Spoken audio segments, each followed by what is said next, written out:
Magandang araw mga kaibigan. Pag-usapan natin ngayon yung magandang nasimulang programa ng ABS-CBN, yung Harapan 2025. In-interview nila ang mga senatorial candidates. So, kahapon, 3 kandidato ang na-interview nila at na-post nila sa YouTube. Kiko Pangilinan, Bam Aquino, at saka Attorney Vic Rodriguez. Nako, kitang-kita kung sino ang malakas at kung sino ang mahina. Okay, after 1 day of posting yung interview ng 3 senatorial candidates, ito po ang resulta. Si ex-senator Kiko Pangilinan, as of ito habang gumagawa ko ng vlog, 34,000 views lang ang kanya, 917 likes at saka 377 comments. Napakababa. Si ex-senator Bam Aquino, 84,000 views, 2.5 o 2,500 likes and 3,700 comments. Si Attorney Vic Rodriguez, nako, milyang-milya po ang lamang niya sa dalawa. Sa isang araw pa lang mula nung na-publish yung interview niya with Karen Davila, 289,000 na ang views. Malapit ng 300 in just 1 day. To me, I consider this viral post o viral video. 9,000 likes and 5,400 comments. So, comparing itong 3 kandidato, napahiya itong dalawa. Ex-senators Kiko Pangilinan and Bam Aquino. Namamayagpag po si Attorney Vic Rodriguez. Okay. So, magaling pong magtanong si Karen Davila. May mga preconceived beliefs na si Karen Davila tungkol kay Attorney Vic. Yung pagkatanggal niya noon, sabi ni Karen Davila, 79 days lang daw si Attorney Vic as Executive Secretary. Siya yung in history, pinakamababang period of time na nag-serve as Executive Secretary. Bakit ka natanggal? May konting pinapaniwalaan ni Karen Davila yung mga dahilan. Kailang dito, nagkaroon ng opportunity si Attorney Vic na sagutin at pagkatapos ng interview talaga namangha na pabilib si Karen Davila nga, ganyan ba? Parang biktima ka pala. You were unjustly removed, sabi ni Karen Davila. Kasi ang galing sumagot si Attorney Vic, spontaneous yung sagot niya. Mararamdaman mo yung sincerity niya sa pagsagot sa mga tanong. Okay? Tapos, as you read the comments, hangang-hanga ang mga tao sa kanya. Kaya itong interview na ito, sinasabi ko, ito na yung mag-propel, ito na yung mitya ng kampanya ni Attorney Vic na magpapanalo sa kanya dahil ang mga tao na mismo ang magiging workers, campaign volunteers ni Attorney Vic through this interview. Okay, pakinggan natin itong interview na ito. Ano ba nangyari? Hindi ka lumabas noon, hindi ka nagpaliwanag. Bilang Executive Secretary, you were the shortest Executive Secretary in history, 79 days in office. You were forced to resign, tapos hindi ka naman naging Presidential Chief of Staff. What really happened? Bakit ka natanggal? I think the shortest na naging ESIC, former ESN Senator Ed Angara, during the time of President Erap. Kasi abbreviated yung term ni Pangulong Estrada And ako ay inappoint bilang Presidential Chief of Staff after my stint as Executive Secretary. But sa tingin ko nga noon, hindi na untenable na yung sitwasyon namin sa Malacanang. Ikaw, hindi ko na kailangan yan. Sino ba kaaway mo doon? Yung mga gustong maging Pangulo pero hindi naman binoto ng tao. Yung mga astang Pangulo, wala namang mandato. Marami ron sa Malacanang. At alam naman ng taong bayan who I'm referring to, at hindi lang isang tao yan. Kaya nga nagkakagulo ngayon ang ating bansa. But why didn't the president stand by you? Initially, tumatayo siya, tumitindig siya sa aking panig. Pero eventually, bumigay, wala na tayong magagawa roon. And Yan. Ako, personally, binigyan ako ni Atty. Vic ng kanyang libro na Kingmaker. Itong sinasabi niya ngayon, nakasulat lahat sa kanyang libro. Sa umpisa, maganda ang simula. Gusto ng Pangulong Marcos ng good governance. Kaya kinuha niya si Atty. Vic na executive secretary kasi gusto nila na bayan babangon muli. So sa simula, maraming nakialam, yung astang presidente na wala namang mandato, hindi niya pinangalanan, kaya lang, alam nyo na, hindi ko na rin pangalanan kay sino yung nag-a-acting president sa Malacanang. So, nung umpisa, tumayo si Pangulong Marcos Jr. Iginiit niya yung gusto niya, siya ang nasusunod nung una. But later on, bumigay. Wala na, nag-surrender na, iba na ang nasusunod. Kaya, nagkakaloko-loko tayo ngayon. Yan ang paliwanag ni Atty. Vic. Mabasa yan sa kanyang libro na Kingmaker.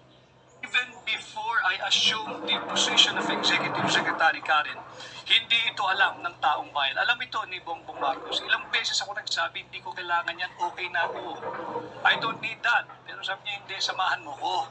Pinaghirapan natin dalawa ito at gusto kong patakbuhin mo yung aking tanggapan kagaya ng pagpapatakbo mo nung kampanya. So, nandoon yung tiwala. Presidente na yan eh. Hindi naman lahat napapagkatiwalaan ng presidente. So, sige, tinanggap ko yung hamon.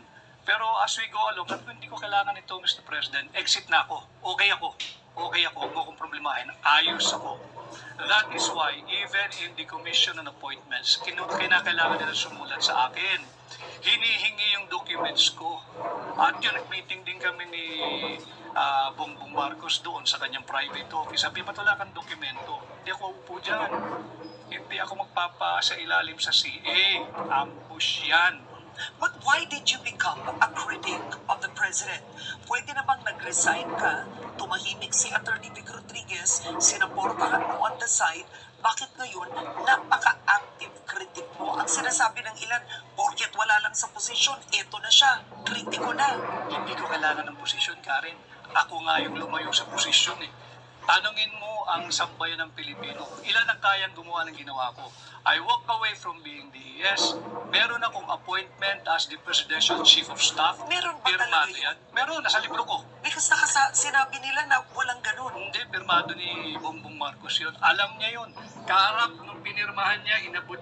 Okay, tungkol sa appointment ni Atty. Vic Rodriguez na Presidential Chief of Staff, nandun talaga sa libro, pirmado ng Pangulo. At maalala ko noon, si Mike Abe, nagre-reklamo siya kasi sabi ni Mike Abe, nakita ko yung appointment na yan, pirmado, kitang-kita ng dalawang mata ko, bakit biglang nawala? Ako, naniniwala ko na may appointment si Atty. Vic Rodriguez na Presidential Chief of Staff. Kailang, ay pirmado yon ayaw, may umaayaw hindi na rin pinagpatuloy ni Atty. Vic, kaya umalis na lang siya.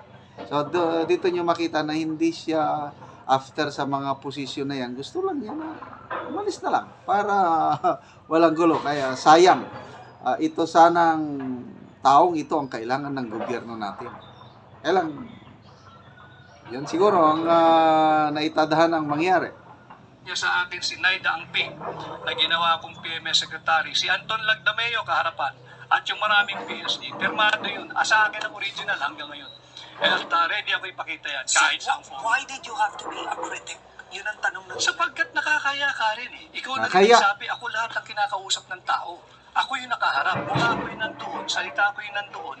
Tapos iba na ginagawa ng taong ikinampanya ko ng mabuti at tinakilik naman ng tao. Hindi ito yung aming pinag-usapan. Hindi yung ganitong uri ng pamumuno ang aming napag-usapan.